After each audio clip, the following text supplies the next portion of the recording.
Welcome to the Own Your Best Life podcast. I'm May Emson, your host, leadership and mindset coach. Here, we talk all things spiritual, mindset, business, leadership, and wellness for the modern seeker who wants to align their life with purpose and inspiration. We'll cover career changes, stress management, meditation, energy, intuition, and more. Each episode holds spiritual and practical tools to help you live a life of your wildest dreams without getting burnt out along the way. Ready to live a life on your own terms? This is the Own Your Best Life podcast. Welcome, friends, to episode number 123 of the Own Your Best Life podcast. Life doesn't always turn out exactly the way we thought it would. Perhaps you've had a loose idea of the type of person you would become or the kind of work you would do, and now you're starting to question it all. Perhaps you've never known exactly what you would do, and you've surprised yourself with where you're at now. So how do you find meaning in where you are and where you're going? How do you receive those nudges from the universe telling you that you're exactly where you're supposed to be? Often, synchronicities help us realize that the way life is unfolding is more perfect than we could have imagined it to be. Yet, how do we actually create these synchronicities? How do we create those aha moments of connection or realization? And today, we're going to share how to create synchronicities. So I've often had a sense of wanting things to be a certain way, not because I always knew, but because once I knew what I wanted, it was hard not to see it come to fruition. Many of you achievers might identify with that feeling of control or a sense of frustration when things don't work out the way that you had planned. In the summer after business school ended for me, I had completed my second yoga teacher training. And that next year, my husband and I were invited to a business school's friend's wedding in India. And India is a mecca for yogis. There are ashrams and temples and spirituality everywhere. And this is the home of yoga. And I had never been to India before, so I was excited thinking about this opportunity to go and perhaps spending time learning from some teachers there or staying at an ashram. And I really wanted to do all the yogi things. Yet this trip wasn't just about me. My husband was a part of this trip as well, and he did not have the same level of interest in yoga as I did. So I felt conflicted. I knew spending a big part of our trip studying with yoga teachers isn't the way he would want to spend his time there. Yet I also felt a sadness thinking I was going to miss out on an opportunity of a lifetime. And I kept reminding myself that it didn't make sense to create an itinerary based on my interests alone. It was his trip too. And even though I was still a bit disappointed that I wouldn't be studying with teachers or staying at an ashram while I was there, I knew this made the most sense. So with that decision, I let the idea of a yoga-based trip to India go. Creating your vision with other people means that you have to let go of what your specific vision is going to be and think about what benefits the collective. You won't feel great, but it doesn't mean it's not what's actually best. And at the time, I remember feeling this sense of loss, even though I knew it was still the right decision to do a different kind of trip than the one I had desired. A trip that was actually going to be based more on culture and exploration, not just one specific aspect like yoga of what was available in a very vast country. So we worked with a guide, and he helped us create an itinerary for our time there. There was no yoga on the agenda, and off we went. One of the places we went to first was Mumbai, and this was actually where the wedding was being held. Our guide had recommended a temple for us to go to, so we followed his suggestion, and we showed up for a guided tour.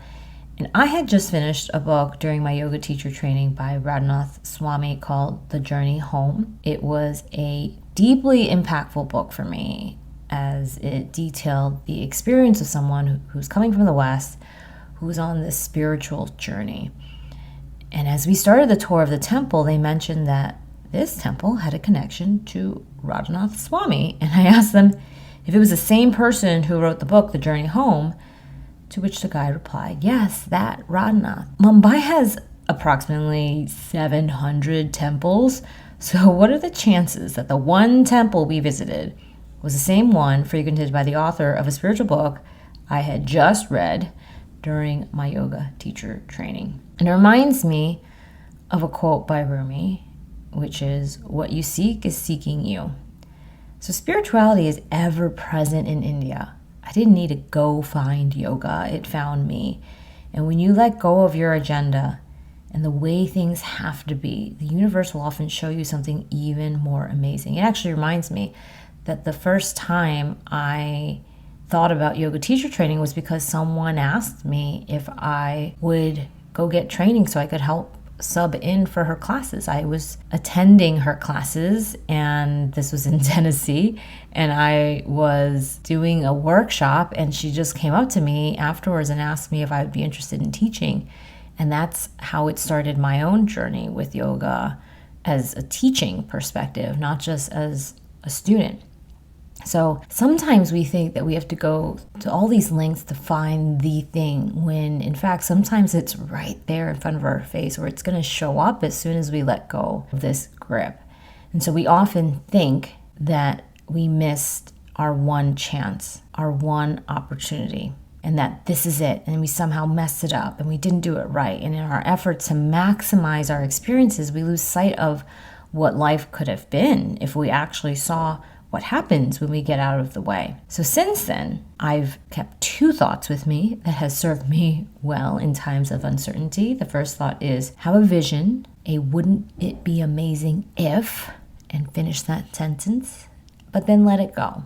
Wouldn't it be amazing if I got to experience this yogi journey while I was in India, for example? But it's not happening, and let it go. And the second thought is, have no expectation that it has to be that way, but it would be wonderful, right, if it could.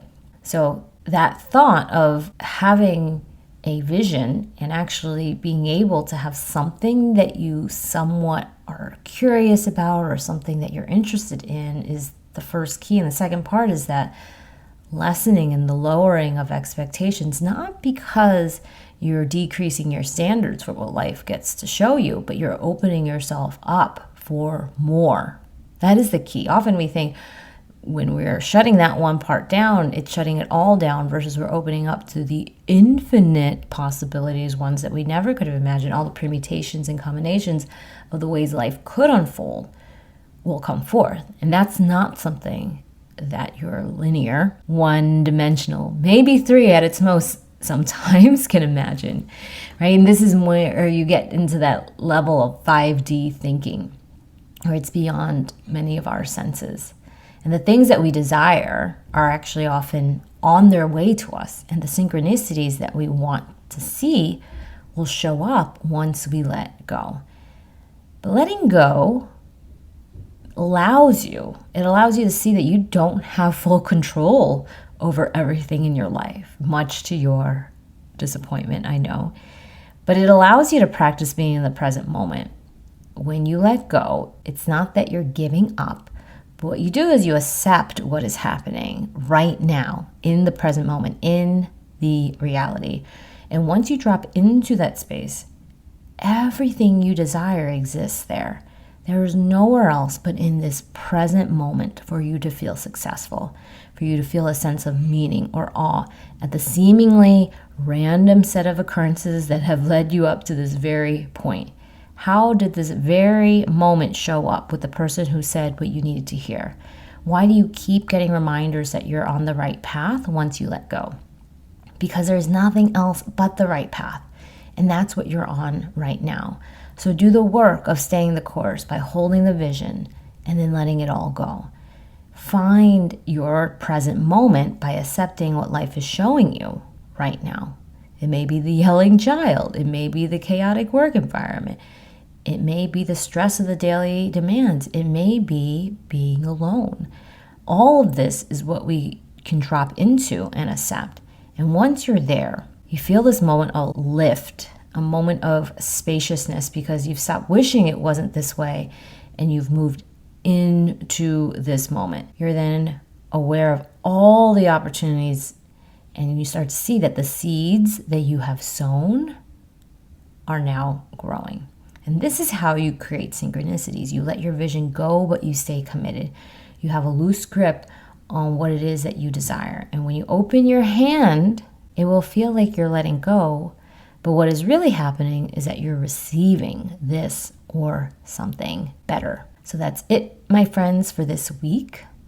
I hope you have an amazing one, and I will talk to you next time. And if you want to take these concepts to a new level, to see them manifest in your very own real and full life, you can schedule your coaching consultation today at mayemson.com/contact.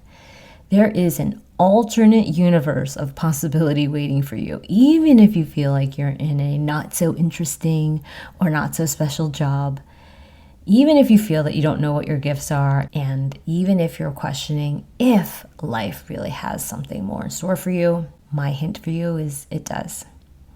So I'll see you in the consultation, my friends. Thanks so much for joining us this week on Own Your Best Life. Make sure to subscribe to the show on iTunes or wherever you listen to podcasts so that you'll never miss a show. And while you're at it, can you please rate and review on iTunes? I would so appreciate it. Share it with a friend, take a screenshot of it, and tag @MayEmson. This helps continue to get the word out. For more show notes and resources, check out www.mayemson.com.